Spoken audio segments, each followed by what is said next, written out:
Hey gang, today we're in Valdosta, Georgia, part 4 of our Doc Holliday series, and just wanted to come here to wrap up a big loose end, and that is where Doc Holliday's father is really buried. Again, if you're new, just joining the first part was we went to Colorado, Glenwood Springs, we climbed the hill, we went to that cemetery. He's not there. He was buried there, he had died there, they buried him there temporarily. His father made arrangements for him to be brought back to Georgia. They said to Griffin, and again, part 2 is what addresses that. We visited Griffin, we went to the cemetery, we did some recon, met with the museum staff there and got an author and a lot of expert opinions. And then part 3, we got some more inside information from people that were gatekeepers, the old generations, handed down the stories of where he's really buried there. Then we went to the Confederate cemetery.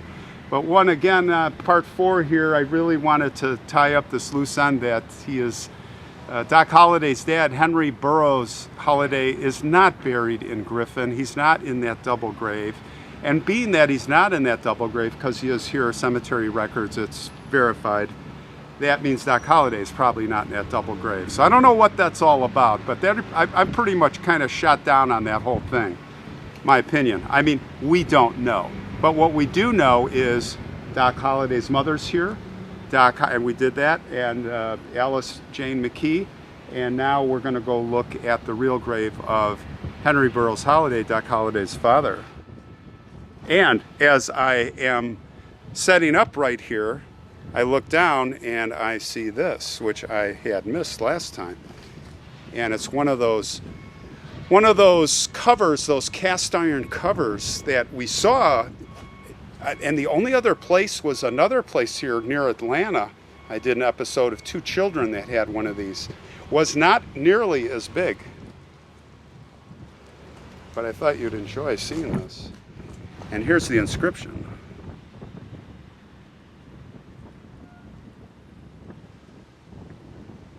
Look at that cast iron work. And that sure has held up, huh?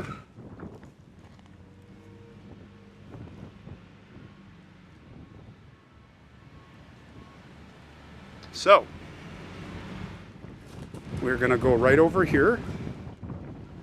And where you see the flag, and interestingly, it's an American flag, not a Confederate flag, because Henry was in the Confederate States, on the Confederate side, the Civil War. Of course, he fought in the Indian War, the Mexican War, and the Civil War. And there is the inscription. You can see his rank and where he served. Confederate States Army. March 11th he was born, 1819, and passed in February 22nd, 1893. So there it is.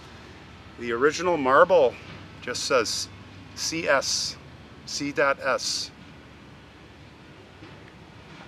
So it's nice that they did this. But no, he is not in Griffin. He is here in Valdosta. All right, that's going to do it. I am headed from here to Florida. Do some more stories. So stay with me. Maybe there's a part 5 someday. You never know. More information seems, we just, as these episodes come out, more and more people come forward. So it's fun. Love digging up history, but not bodies. See you later. Follow me to Florida.